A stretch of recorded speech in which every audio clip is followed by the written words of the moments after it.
سورہ بنی اسرائیل کا آغاز ہے اور 15ویں پارے کا بھی آغاز ہے۔ سورہ بنی اسرائیل کا ایک نام سورہ اسراء بھی ہے اور ایک نام سورہ سبحان بھی ہے۔ یہ سورہ مبارکہ مکی سورت ہے۔ حضرت امام بیداوی علیہ رحمہ نے اس بات پر یقین کا اظہار فرمایا کہ یہ سورت پوری کی پوری مکی سورت ہے، یعنی اس کا نزول ہجرت سے پہلے ہوا۔ قرآن پاک کی ترتیب کے اعتبار سے اس کا نمبر 17 ہے اور نزول کے اعتبار سے اس کا نمبر 50 ہے۔ اس میں 111 آیتیں ہیں اور 12 رکوع ہیں۔ 533 اس میں کلمات ہیں اور 3460 اس میں حروف ہیں۔ اس سورہ مبارکہ کے بارے میں مشہور یہی ہے کہ یہ سورت مکی ہے اور پوری کی پوری مکی ہے، لیکن حضرت قتادہ رضی اللہ تعالیٰ عنہ فرماتے ہیں کہ 8 آیتیں اس سورہ مبارکہ میں وہ ہیں جو مدنی ہیں۔ سورہ مبارکہ کی آیت نمبر 73 سے لے کر 80 تک آپ فرماتے ہیں کہ یہ 8 آیتیں ہجرت کے بعد مدینہ شریف میں نازل ہوئیں اور باقی پوری سورت ہجرت سے پہلے مکہ شریف میں نازل ہوئی۔ بسم اللہ الرحمن الرحیم، اللہ کے نام سے شروع جو بہت مہربان رحم والا۔ سبحان الذی اسری بعبدہ لیلا من المسجد الحرام، پاکی ہے اسے جو راتوں رات اپنے بندے کو لے گیا مسجد حرام سے الی المسجد الاقصی الذی بارکنا حولہ، مسجد اقصی تک جس کے ارد گرد ہم نے برکت رکھی، لنریہ من آیاتنا، کہ ہم اسے اپنی عظیم نشانیاں دکھائیں، انہ هو السمیع البصیر، بے شک وہ سننے والا دیکھنے والا ہے۔ اس آیت کریمہ کی ابتدا ہوئی سبحان الذی، پاکی ہے اسے، یعنی اللہ تعالیٰ کی ذات ہر عیب سے ہر نقص سے منزہ ہے، پاک ہے۔ سبحان الذی اسری بعبدہ، پاکی ہے اسے جو راتوں رات اپنے بندے یعنی محبوب محمد مصطفیٰ صلی اللہ علیہ وسلم کو لے گیا مسجد حرام سے مسجد اقصی تک، یعنی شب معراج کا یہ واقعہ ہے۔ مسجد حرام سے مسجد اقصی تک کا جو فاصلہ ہے وہ 40 منزل ہے، یعنی 1.25 مہینے سے زیادہ کی راہ ہے۔ اگر عام مسافر سفر کرے تو مسجد حرام سے مسجد اقصی پہنچنے میں جو اس زمانے میں انداز تھا سفر کا، گھوڑوں پر سفر ہوتا تھا، اونٹوں پر، تو اس میں 1.25 مہینے سے زیادہ کی راہ ہے، پہنچنے میں 1.25 مہینے سے زیادہ لگتا تھا۔ جب سید عالم صلی اللہ علیہ وآلہ وسلم شب معراج درجات عالیہ اور مراتب رفیعہ پر فائز ہوئے تو رب عز و جل نے خطاب فرمایا، اے محمد، یہ فضیلت اور شرف میں نے آپ کو کیوں عطا فرمایا؟ حضور صلی اللہ علیہ وآلہ وسلم نے عرض کیا، اس لیے کہ تو نے مجھے عبدیت کے ساتھ اپنی طرف منسوب فرمایا۔ اس پر یہ آیت کریمہ نازل ہوئی، یعنی اس میں فرمایا گیا بھی عبدی ہی، اپنے خاص بندے کو لے گیا۔ تو شب معراج اللہ تعالیٰ نے فرمایا کہ اے محبوب، آپ کو میں نے یہ فضیلت اور شرف کیوں دیا؟ آپ نے عرض کیا کہ مالک، تو نے مجھے اپنا بندہ کہا، مجھے عبدیت کے ساتھ اپنی طرف منسوب فرمایا، اس لیے مجھے تو نے یہ فضائل دی ہے۔ اس پر یہ آیت کریمہ نازل ہوئی۔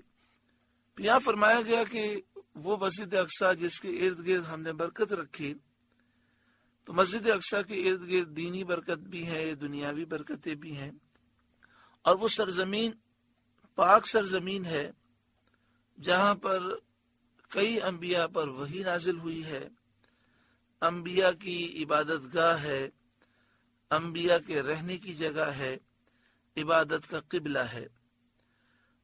یہ تو دینی برکتیں ہوئیں، وہاں پر انبیاء کے مزارات ہیں۔ اور دنیاوی جو برکتیں ہیں وہ یہ کہ وہاں پر کثرت سے نہریں ہیں، درخت ہیں، وہ زمین سرسب و شاداب ہے، میووں پھلوں کی کثرت سے بہترین آرام اور راحت کا مقام ہے۔ شب معراج نبی کریم صلی اللہ علیہ وآلہ وسلم کا ایک جلیل معجزہ اور اللہ تعالی کی عظیم نعمت ہے، اور اس سے حضور صلی اللہ علیہ وآلہ وسلم کا وہ کمال قرب ظاہر ہوتا ہے جو مخلوق الہی میں آپ کے سوا کسی کو میسر نہیں۔ اس واقعے سے یہ ظاہر ہوتا ہے کہ نبی اکرم صلی اللہ علیہ وآلہ وسلم ساری مخلوق میں سب سے افضل ہیں، اور آپ کو اللہ تعالیٰ کا وہ قرب حاصل ہے جو کسی کو حاصل نہیں۔ اعلان نبوت کے 12ویں سال سید عالم صلی اللہ علیہ وآلہ وسلم معراج سے نوازے گئے۔ مہینے میں مختلف اقوال ہیں، مگر مشہور و معروف یہ ہے کہ 27ویں رجب کو معراج ہوئی۔ مکہ مکرمہ سے حضور صلی اللہ علیہ وآلہ وسلم کا بیت المقدس تک رات کے مختصر حصے میں تشریف لے جانا قرآن پاک کی آیت سے ثابت ہے، اس کا انکار کرنے والا کافر ہے۔ اور آسمانوں کی سیر اور قرب کی منزلوں میں پہنچنا، یہ صحیح احادیث سے، ایسی صحیح احادیث جو معتمد ہیں، مشہور ہیں، ان سے ثابت ہے، اور یہ احادیث حد تواتر کے قریب پہنچ گئی ہیں۔ اس کا انکار کرنے والا گمراہ ہے۔ معراج شریف حالت بیداری میں نصیب ہوئی اور جسم و روح دونوں کے ساتھ واقع ہوئی۔ یہی جمہور اہل اسلام کا عقیدہ ہے۔ صحابہ کرام علیہم رضوان کی کثیر جماعتیں اور نبی اکرم صلی اللہ علیہ وآلہ وسلم کے اجلہ اصحاب کا یہی عقیدہ ہے۔ قرآن پاک کی آیات اور احادیث طیبہ سے بھی یہی ثابت ہوتا ہے۔ اور اس معراج کے واقعے پر جو فلسفی اور سائنس پڑھنے والے اعتراضات کرتے ہیں، ان کے اعتراض سب بھی حقیقت ہیں، کیونکہ اللہ تعالیٰ کی قدرت کا جو معتقد ہے، جو اللہ کی قدرت پر یقین رکھتا ہے، اس کے سامنے یہ تمام شبہات محض بے حقیقت ہیں۔ حضرت جبریل کا براق لے کر حاضر ہونا، سید عالم صلی اللہ علیہ وآلہ وسلم کو غایت اکرام اور احترام اور تعظیم کے ساتھ سوار کر کے لے جانا، بیت المقدس میں سید عالم صلی اللہ علیہ وآلہ وسلم کا انبیاء کی امامت فرمانا، پھر وہاں سے آسمانوں کی سیر کی طرف متوجہ ہونا، جبریل امین کا ہر آسمان کے دروازے کو کھلوانا، ہر آسمان پر وہاں کے صاحب مقام نبیوں کا شرف زیارت سے مشرف ہونا، اور حضور صلی اللہ علیہ وآلہ وسلم کی تکریم کرنا، احترام بجا لانا، تعظیم کرنا، تشریف لانے کی مبارکبادیں دینا، نبی کریم صلی اللہ علیہ وآلہ وسلم کا ایک آسمان سے دوسرے آسمان کی طرف سیر فرمانا، وہاں کے عجائب دیکھنا، اور تمام مقربین کی آخری منزل سدرۃ المنتہا کو پہنچنا، جہاں سے آگے بڑھنے کی کسی مقرب فرشتے کو بھی مجال نہیں، اور پھر جبریل امین کا وہاں رک جانا اور معذرت کر کے رہ جانا، اور یہ کہنا کہ میں آگے بڑھا تو میرے پر جل جائیں گے۔ پھر مقام قرب خاص میں نبی اکرم صلی اللہ علیہ وآلہ وسلم کا عروج فرمانا، اور اس قرب اعلیٰ میں پہنچنا کہ جس کے تصور تک مخلوق کے خیالات پرواز بھی نہیں کر سکتے، وہاں خاص رحمت اور کرم کا ہونا، اللہ تعالیٰ کی طرف سے انعامات اور خاص نعمتوں سے سرفراز فرمایا جانا، اور آسمان و زمین کی بادشاہت اور چپے چپے کو دیکھنا، اور ان سے افضل و برتر علوم پانا، امت کے لیے نمازیں فرض ہونا، نبی کریم صلی اللہ علیہ وآلہ وسلم کا شفاعت فرمانا، جنت اور جہنم کو دیکھنا، سیر کرنا، پھر اپنی جگہ واپس تشریف لانا، اس واقعے کی خبریں دینا، کفار کا اس پر شور مچانا، اور پھر ان کے اعتراض پر بیت المقدس کی پوری عمارت حضور کے سامنے آ جانا، اور پھر نبی اکرم صلی اللہ علیہ وآلہ وسلم کا بیت المقدس کے حال کو بتانا، ملک شام جانے والے قافلوں کی کیفیتوں کو بتانا، اور پھر نبی اکرم صلی اللہ علیہ وآلہ وسلم نے قافلوں کے جو احوال بیان کیے، قافلوں کے آنے پر ان کی تصدیق ہونا، یہ جتنی باتیں بیان کی گئیں واقع معراج میں ہم سنتے رہتے ہیں، یہ تمام سیاح کی معتبر احادیث سے ثابت ہیں، اور بکثرت احادیث ان تمام معاملات کے بیان اور ان کی تفصیلات سے بھری ہوئی ہیں۔ تو آپ نے یہ ساری گفتگو جو سماعت کی، اس سے پورا واقعہ معراج آپ کی نگاہوں کے سامنے ہوگا۔ تو ہم جو واقعہ معراج سنتے ہیں یہ کئی احادیث طیبہ سے ثابت ہے، اور اس کی تفصیل کئی احادیث طیبہ میں موجود ہے۔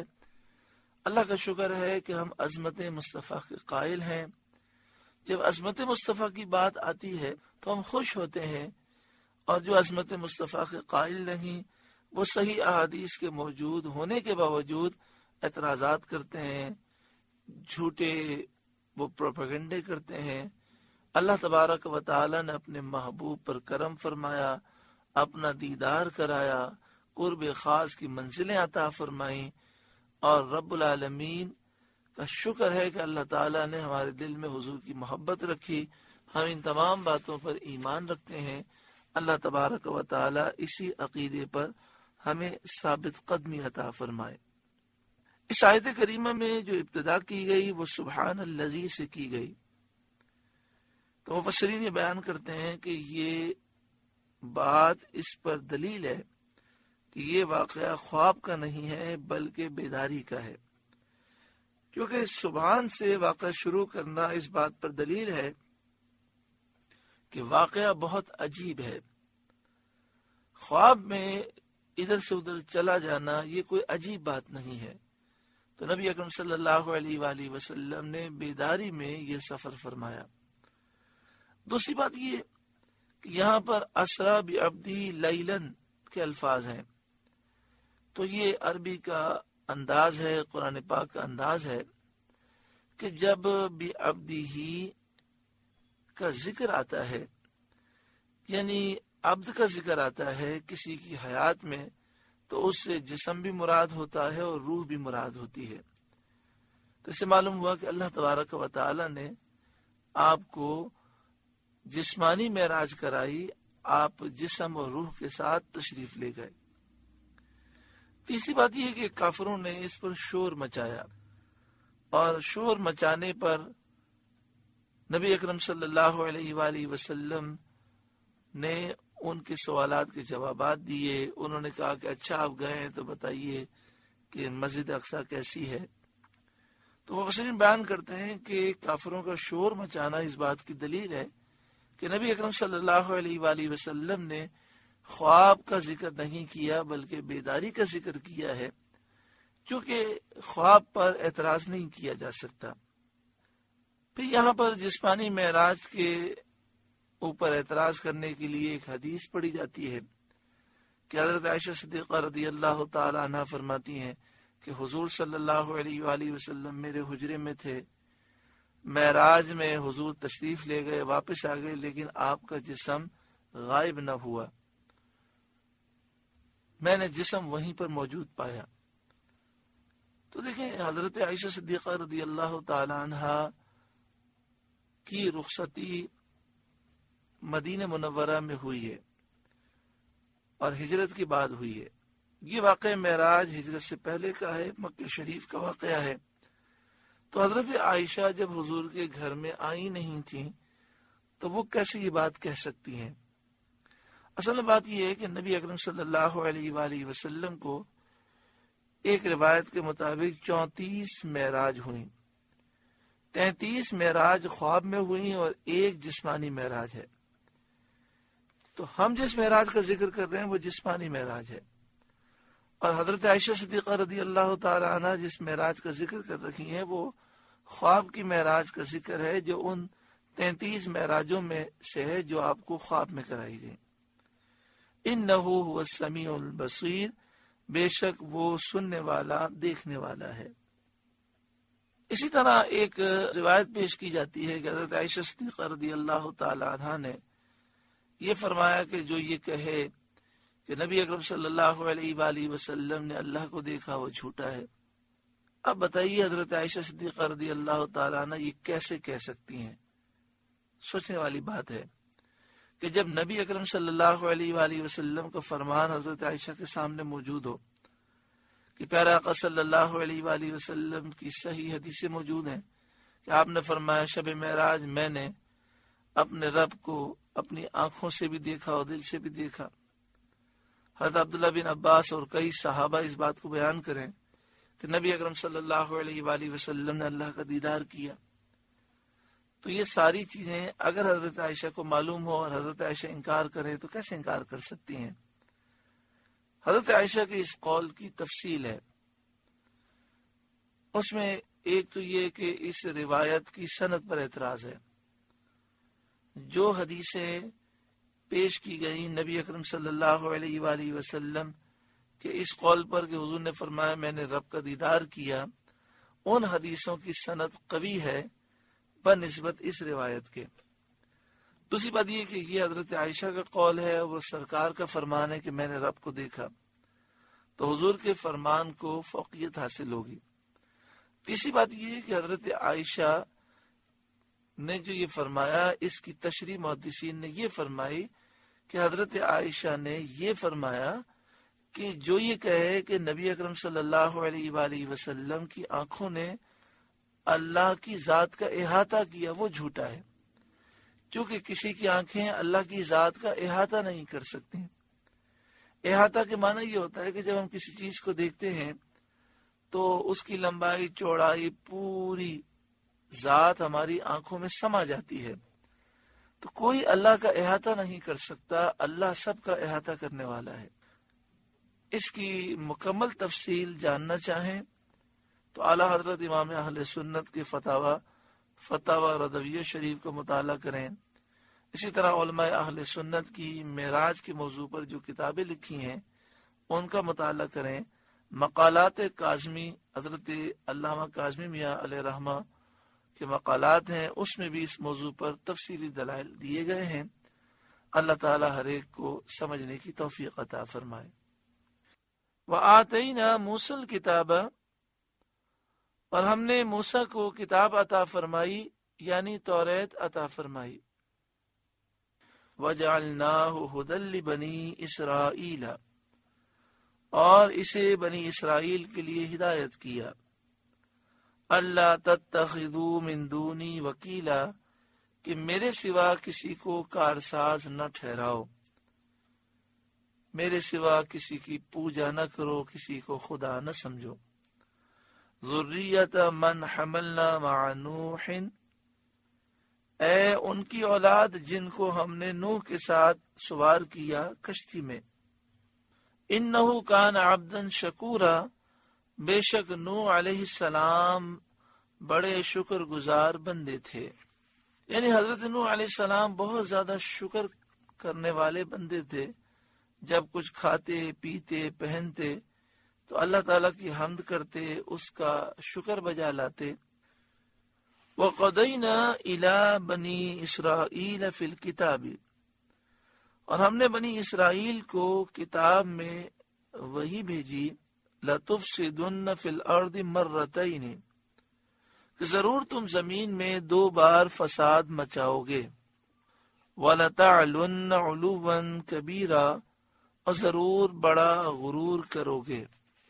یعنی اللہ تعالیٰ نے توریت میں یہ بات لکھی کہ اے بنی اسرائیل تم زمین شام میں اور بیت المقدس میں 2 مرتبہ فساد کرو گے، ظلم کرو گے، بغاوت کرو گے اور گناہوں میں مبتلا ہو جاؤ گے، اور زمین کو تم فساد سے بھر دو گے۔ فَإِذَا جَاءَ وَعْدُ أُولَاهُمَا، پھر جب ان میں پہلی بار کا وعدہ آیا، یعنی پہلی بار کے فساد کے عذاب کا وعدہ آیا، جو یہ وعدہ تھا کہ جب تم پہلی بار فساد کرو گے تو ہم تمہیں عذاب دیں گے، تو جب انہوں نے پہلی بار فساد کیا اب عذاب کا وعدہ آ گیا۔ بعثنا علیکم عبادا لنا اولی باس شدید، ہم نے تم پر اپنے کچھ بندے بھیجے سخت لڑائی والے۔ فجاسو خلال الدیار، تو وہ شہروں کے اندر تمہاری تلاش کے لیے گھس گئے۔ یعنی بنی اسرائیل نے جب توریت کے احکام کی مخالفت کی، گناہوں کا ارتکاب کیا، حضرت شعیہ علیہ السلام اور حضرت ارمیہ علیہ السلام کو انہوں نے شہید کیا، تو اللہ تعالیٰ نے ان پر کافروں کو مسلط کر دیا جو بہت زور اور قوت والے تھے۔ وہ سنجاریب اور اس کی فوجیں تھیں، یا بخت نصر یا جالوت، جنہوں نے بنی اسرائیل کے علماء کو قتل کیا، توریت کو جلایا، مسجد کو خراب کیا اور 70,000 کو ان میں سے گرفتار کیا۔ یہاں پہ فرمایا فجاسو خلال الدیار، تو وہ دشمن شہروں کے اندر تمہاری تلاش کو گھس گئے، تو انہوں نے تمہیں لوٹا اور تمہیں قتل کیا اور بہت ساروں کو قید کیا۔ وَكَانَ وَعْدًا مَفْعُولًا، اور یہ ایک وعدہ تھا جسے پورا ہونا تھا، تو یہ عذاب کا وعدہ تھا جو لازم تھا۔ ثُمَّ رَدَدْنَا لَكُمُ الْكَرَّةَ عَلَيْهِمْ، پھر ہم نے ان پر الٹ کر تمہارا حملہ کر دیا۔ یعنی جب تم نے توبہ کی اور تکبر سے، گناہوں سے، فساد سے تم باز آئے تو ہم نے تم کو دولت دی اور ان پر غلبہ عنایت فرمایا، اور تم ان کافروں پر غالب ہو گئے جو پہلے تم پر مسلط تھے۔ وَأَمْدَدْنَاكُمْ بِأَمْوَالٍ وَبَنِينَ، اور تم کو مالوں اور بیٹوں سے مدد دی۔ وَجَعَلْنَاكُمْ أَكْثَرَ نَفِيرًا، اور تمہارا جتھا بڑھا دیا، تمہارا لشکر، تمہاری تعداد میں ہم نے اضافہ کر دیا۔ ان احسنتم احسنتم لانفسکم، اگر تم بھلائی کرو گے اپنا بھلا کرو گے، تمہیں اس بھلائی کی جزا ملے گی۔ وَإِنْ أَسَأْتُمْ فَلَهَا، اور برا کرو گے تو اپنا برا کرو گے۔ فَإِذَا جَاءَ وَعْدُ الْآخِرَةِ، پھر جب دوسری بار کا وعدہ آیا، پھر تم نے گناہ کیے، فساد برپا کیا اور حضرت عیسیٰ علیہ السلام کو شہید کرنے کی تم نے کوشش کی۔ اللہ تعالیٰ نے حضرت عیسیٰ علیہ السلام کو بچایا اور اپنی طرف اٹھا لیا، اور تم نے حضرت زکریا اور حضرت یحییٰ علیہ السلام کو شہید کر دیا، تو اللہ تعالیٰ نے تم پر اہل فارس اور اہل روم کو مسلط کیا تاکہ تمہارے وہ دشمن تمہیں قتل کریں، تمہارے لوگوں کو قید کریں اور تمہیں اتنا پریشان کریں، لِيَسُوءُوا وُجُوهَكُمْ، تاکہ دشمن تمہارا منہ بگاڑ دیں، یعنی رنج اور پریشانی کے آثار تمہارے چہروں سے ظاہر ہو جائیں۔ وَلِيَدْخُلُوا الْمَسْجِدَ، اور اس لیے کہ وہ مسجد میں داخل ہوں، یعنی بیت المقدس میں، اور اس کو ویران کریں، کما دخلوہ اول مرہ، جیسے پہلی بار داخل ہوئے تھے تمہارے پہلے فساد کے وقت۔ وَلِيُتَبِّرُوا مَا عَلَوْا تَتْبِيرًا، اور جس چیز پر قابو پائیں تباہ کر کے برباد کر دیں، یعنی بنی اسرائیل کے شہروں کو تباہ کر دیں۔ محترم پیارے بھائیوں، یہاں پر بنی اسرائیل کی توریت سے دوری کا ذکر ہے، اور اس بات کا ذکر ہے کہ جب بنی اسرائیل توریت کی تعلیمات سے دور ہو گئے، مسلمان ہونے کے باوجود انہوں نے غلط راستہ اختیار کیا تو کافر ان پر مسلط ہو گئے اور یہ ذلیل و رسوا ہوئے۔ پھر انہوں نے توبہ کی اور توریت کی تعلیمات پر عمل کرنے لگے تو اللہ نے برکتیں دیں اور ان کو غلبہ دیا۔ پھر اس کے بعد دوبارہ یہ توریت کی تعلیمات سے دور ہو گئے، گناہوں میں پڑ گئے، پھر دشمن مسلط ہو گئے اور دشمن نے انہیں ذلیل و رسوا کیا۔ اس واقعے میں ہمارے لیے یہ درس ہے کہ اگر مسلمان یہ چاہتے ہیں کہ ہمیں غلبہ نصیب ہو تو مسلمان قرآن پاک کی تعلیمات سے دوری اختیار نہ کریں، گناہوں بھری زندگی کو چھوڑیں، تو انشاءاللہ تعالی اللہ تعالی غیب سے مدد فرمائے گا اور یہ مسلمانوں کی ساری تکلیفیں دور ہو جائیں گی اور دشمن پر مسلمان غالب ہو جائیں گے۔ اور اگر یہ بہائی بڑھتی رہی تو پھر ذلت اور رسوائی بڑھتی رہے گی۔ عسیٰ ربکم ان یرحمکم، قریب ہے کہ تمہارا رب تم پر رحم کرے۔ دوسری مرتبہ کے بعد بھی اگر تم دوبارہ توبہ کرو اور گناہوں سے باز آ جاؤ تو اللہ تعالیٰ تم پر رحم فرمائے گا۔ وَإِنْ عُدْتُمْ عُدْنَا، اگر تم پھر شرارت کرو تو ہم پھر عذاب کریں گے، یعنی تیسری مرتبہ تم گناہوں کا ارتکاب کرو گے تو پھر ہم عذاب دیں گے۔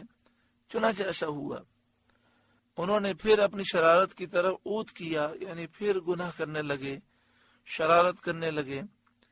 اور نبی اکرم صلی اللہ علیہ وآلہ وسلم کے زمانے میں نبی اکرم صلی اللہ علیہ وآلہ وسلم کو تکلیفیں پہنچائیں، آپ کی تکذیب کی، تو قیامت تک کے لیے اللہ تعالی نے بنی اسرائیل پر ذلت لازم کر دی اور مسلمان ان پر مسلط فرما دیے گئے، جیسا کہ قرآن کریم میں یہودیوں کی نسبت وارد ہوا، ضربت علیہم الذلہ، ان پر ذلت ڈال دی گئی۔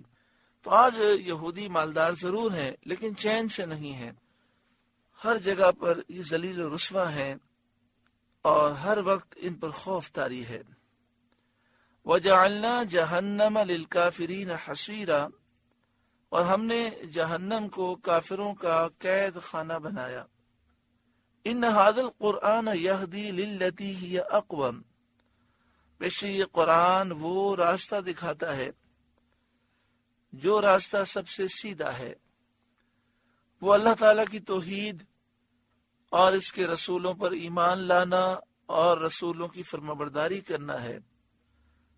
وَيُبَشِّرُ الْمُؤْمِنِينَ الَّذِينَ يَعْمَلُونَ الصَّالِحَاتِ، اور یہ قرآن خوشخبری سناتا ہے ایمان والوں کو جو اچھے کام کریں، ان لہم اجرا کبیرا، کہ ان کے لیے بڑا ثواب ہے۔ وَأَنَّ الَّذِينَ لَا يُؤْمِنُونَ بِالْآخِرَةِ، اور یہ کہ جو آخرت پر ایمان نہیں لاتے، اعتدنا لہم عذابا علیما، ہم نے ان کے لیے دردناک عذاب تیار کر رکھا ہے۔ سورہ بنی اسرائیل کا پہلا رکوع مکمل ہوا۔ اللہ رب العالمین اس رکوع کے نور سے ہمارے قلوب کو روشن منور فرمائے۔ اس میں عظمت مصطفیٰ کا ذکر ہے۔ اللہ تعالی ہمارے دلوں میں اپنے محبوب صلی اللہ علیہ وآلہ وسلم کی محبت، ان کا عشق، ان کی غلامی، اس غلامی میں وفاداری اور ان کی عظمت اللہ تعالی ہمارے دلوں پر راسخ فرمائے اور ان کی خاص نگاہ کرم اللہ تعالی ہمیں نصیب فرمائے۔ آپ سے گزارش ہے کہ قرآن کے اس پیغام کو آگے پہنچا کر ثواب جاریہ حاصل کریں۔